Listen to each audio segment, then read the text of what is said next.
জটলা লোককে শিখাই দিচ্ছে মুহাম্মদ যেভাবে মানে ইসলামকে বিকৃত করার জন্য, বলেন না নাউজুবিল্লাহ, মানে হেনস্থ করার জন্য শিখাই দিচ্ছে যে মুহাম্মদ যেভাবে নাসা পিতা করে তুমি সেভাবে নাসা পিতা করো, ওইভাবে নাসা পিতা করো। তখন বিষ্ণুনবী ফলো করলেন আর মুস্কি মুস্কি হাসতেছেন। আসলে ওনাকে ডাকে বললেন যে এদিকে আসেন। আসলে বলছি তুমি আমি যেভাবে হাঁটি তুমি সেভাবে হাঁটলা, আমি যেভাবে চলাফেরা করি সেভাবে তুমি চলাফেরা করলা, কিন্তু মুহাম্মদ যেটা বলে সেটা তো তুমি বললা না। মুহাম্মদ কি বলে? মুহাম্মদ বলছে লা ইলাহা ইল্লাল্লাহ, লা ইলাহা ইল্লাল্লাহ, তুমি তো লা ইলাহা ইল্লাল্লাহ বললা না। বলছে এটা বললে তো কাম সারে দিবে। বলছে কেমন কাম সারে দিবে? বলছে আবু জেহেল উদ্দর সাহেব আমাকে যেভাবে উৎসাহিত করছে তখন আমাকে দম দিবে, আমি যতই পাগল হই মায়ের খুবই ভয় করি। বলছে সাধারণ আবু জেহেল উদ্দর সাহেবের মাইকে তুমি ভয় করো, কিয়ামতের দিন যে আল্লাহ পাক যে তোমাকে জাহান্নামে দিবে সেটা কি তুমি ভয় করো না? দুনিয়ার এক জাহান্নামের ইঞ্চি পরিমাণ আগুন তোমার সহ্য করতে পারবে না দুনিয়ার মধ্যে নাই। 70 বার ধোয়া দিয়েছেন সমুদ্রের মধ্যে, সেটা থেকে কারেন্ট উৎপাদন হচ্ছে। কারণ একটু মধ্যে জানতো আজরাইলের টাকা লাগবে না, আপনি আজরাইল ঠিক কিনা বলেন? যে আসে বিশ্বনবীর ব্যাপারে আল্লাহ পাক রাসূল সাল্লাল্লাহু আলাইহি ওয়াসাল্লাম বলতেছেন লাকাদ কানা লাকুম ফি রাসূলিল্লাহি উসওয়াতুন হাসানাহ লিমান কানা ইয়ারজুল্লাহা ওয়াল ইয়াউমাল আখির ওয়া যাকারাল্লাহা কাসীরা। রাসূল আমার ভালোবাসা, রাসূল আমার আলোর আশা, রাসূল আমার প্রেম বিরহের মূল আলোচনা, রাসূল আমার কাজে কর্মের অনুপ্রেরণা। বলেন না রাসূল আমার ভালোবাসা, রাসূল আমার আলোর আশা, রাসূল আমার প্রেম বিরহের মূল আলোচনা, রাসূল আমার কাজে কর্মের অনুপ্রেরণা। আল্লাহু আকবার। আল্লাহ পাক বিশ্ব নবীজির ব্যাপারে আয়াত নাযিল করে দিলেন, এ জড়লা চুড়লা তুমি নবীজিকে থেকে বিকৃত করতেছো, আকৃতি ইসলামকে ধ্বংস করার জন্য, ইসলামকে কলঙ্কিত করার জন্য তুমি এমন করতেছো। হে আবু জেহেল উদ্দর সাহেব তোমরা শুনে রাখো, লাকাদ কানা লাকুম ফি রাসূলিল্লাহি উসওয়াতুন হাসানাহ। আল্লাহু আকবার। আল্লাহ লাকাদ কানা, লাকাদ মানে অবশ্যই, কানা লাকুম তোমাদের জন্য রয়েছে, লাকুম ফি রাসূলিল্লাহি রাসূলের আদর্শের মধ্যে উসওয়াতুন হাসানাহ উত্তম আদর্শ। আল্লাহু আকবার। আল্লাহ পাক আয়াত নাযিল করে বলতেছেন, হে আবু জেহেল উদ্দর সাহেবেরা, এ জড়লা চুলগুলা তোমরা ইসলামকে বিকৃত, রাসূলকে তোমরা হেনস্থ করার জন্য এমন পরিণতি করতেছো। তোমরা কি জানো রাসূলকে আমি কেন পাঠাইছি? লাকাদ কানা লাকুম ফি রাসূলিল্লাহি উসওয়াতুন হাসানাহ। লাকাদ এখানে অবশ্যই ব্যবহার করলেন, কানা লাকুম তোমাদের জন্য রয়েছে, ফি রাসূলিল্লাহি আল্লাহ রাসূলের মধ্যে, উসওয়াতুন হাসানাহ, উসওয়াতুন মানে কি? উত্তম আদর্শ, হাসানাহ মানে ভালো পরিচয়, উসওয়াতুন মানে আদর্শ, হাসানাহ মানে উত্তম আদর্শ। বলেন না সুবহানাল্লাহ। রাসূলের মধ্যে আমাদের কি রয়েছে? উত্তম আদর্শ।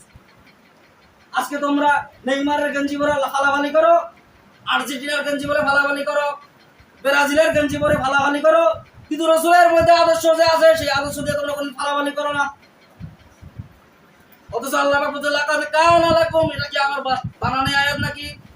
বলেন। সূরা আহজাবের 21 নম্বর আয়াত আপনি দেখেন, আল্লাহ পাক স্পষ্ট বলছেন লাকাদ কানা লাকুম ফি রাসূলিল্লাহি উসওয়াতুন হাসানাহ।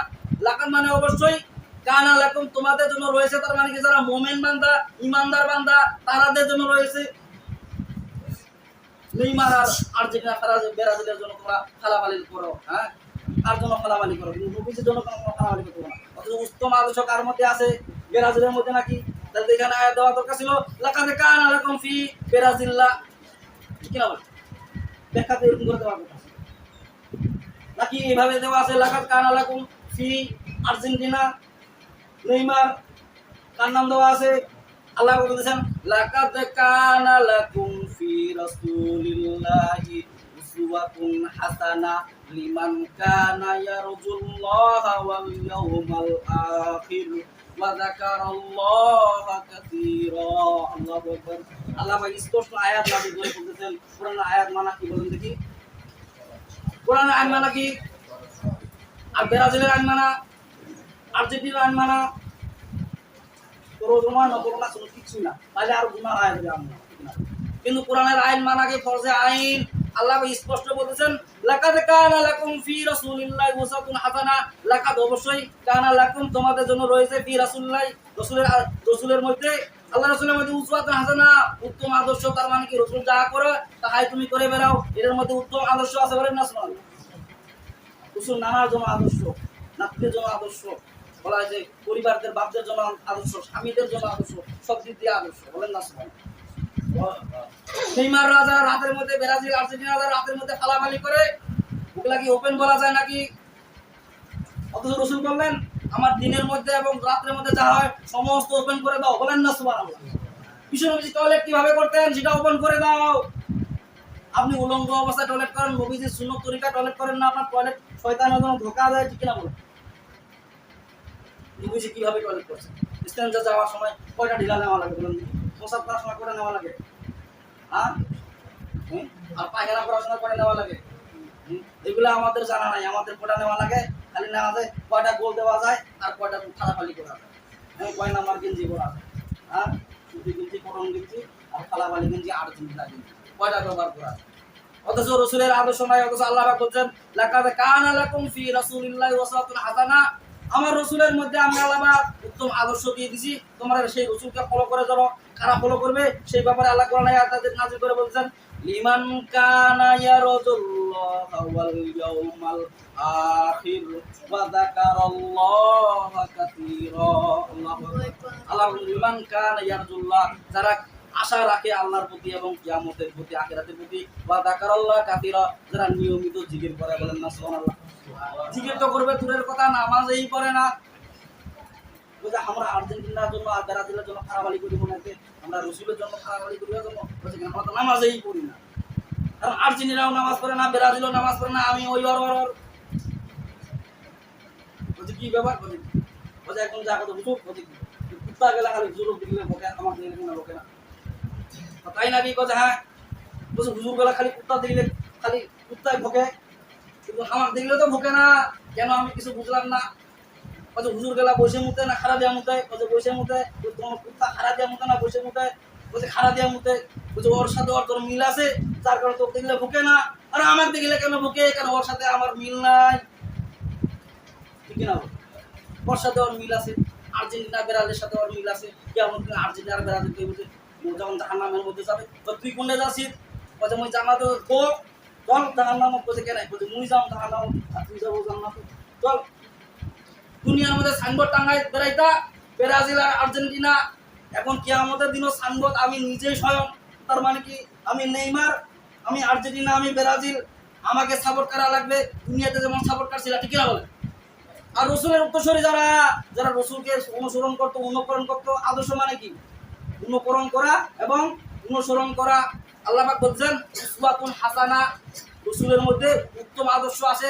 আদর্শ বলতে কি বোঝায়? আপনি অনুকরণ এবং অনুসরণ যেটা করবেন সেটাকে আদর্শ বলা হয়। আজকে আপনি রাসূলের আদর্শ বাদ দিয়া অনুকরণ, রাসূলের অনুকরণ অনুসরণ বাদ দিয়ে আপনি ব্রাজিল এবং আর্জেন্টিনা অনুকরণ অনুসরণ করেন, তার মানে কিয়ামতে ওদের সাথে আপনি বড় জান্নাতে যাবেন নাকি? আর্জেন্টিনা আর ব্রাজিলের অনুকরণ করে এখানে ঘুরে যাওয়া লাগবে বড় জান্নাতে নাকি? হ্যাঁ, না বড় জাহান্নামের মধ্যে যাবে? বড় জান্নাতের নাম কি বলেন দেখি? বড় জান্নাতের নাম আল্লাহ রাসূল সাল্লাল্লাহু আলাইহি ওয়াসাল্লাম দোয়া করতেন আল্লাহুম্মা ইন্নী আসআলুকাল জান্নাতাল ফিরদাউস, সবচেয়ে বড় জান্নাত সেটা জান্নাতুল ফিরদাউস, সেই জান্নাতের জন্য তোমরা দোয়া কামনা করো। সেই দোয়াও জানেন না, খালি জানেন কোনটা এই ছক্কা মারা আর গোল মারা আর্জেন্টিনার ব্রাজিলের মার্কা, ওগুলা জানেন। কি যে দশা হবে কিয়ামত দিন, কত পরিমাণ আছে পাঠানো হবে। হ্যাঁ, জাহান্নাম তৈরি কখন করলেন আল্লাহ পাক? ফেরেশতারা বলতেছেন যে আল্লাহ আপনি জাহান্নাম কেন তৈরি করতেছেন? আপনি যদি বান্দা যদি দোষ করে গুনাহ করে আপনি তো মাফ করে দিবেন, 99 মহব্বত আপনার কাছে রেখে দিয়েছেন, মাফ চাইলে তো আপনি মাফ করে দিয়ে দিবেন, জাহান্নাম তৈরি করার কি দরকার? আল্লাহ পাক বললেন যে হে আমার ফেরেশতারা, দুনিয়ার মধ্যে আমার এমন কুলাঙ্গার বান্দা থাকবে, তাদেরকে যতই আলেম ওলামা বয়ান করবে তার বিরুদ্ধে অ্যাকশন নেবে, আর মানার দূরের কথা আরো অ্যাকশন নেবে। তার মানে কি ওদেরকে আরো বলবে যে হ্যাঁ এগুলো হুজুরের একটা কথা বলি না, বরঞ্চ যখন আলেম ওলামা হক কথা বলতে যাবে তাদের বিরোধিতা করবে, তারাও হকের কথা আরো বেশি করে আলোচনা শোনাবে। হুজুরও এতলা বয়ান জানে না, বা যতলা বয়ান জানে, মানে হুজুর আলেম ওলামা মাদ্রাসার পরে যতলা বয়ান শিখিছে তাফসীর করছে বলা যে হুজুরও অতলা জানেন না বলতেছে। আল্লাহ পাক বলেন তখন আমি রাগান্বিত হয়ে যাব, এখন কোন জাহান্নামটা তাদের জন্য ফয়সালা করব, সেই জাহান্নাম ফেরেশতাদেরকে দেখাই দিব। বলেন না নাউজুবিল্লাহ। আল্লাহ পাক আমাদেরকে সবাইকে সঠিক সময় দান করবে, এটা মনে হয়।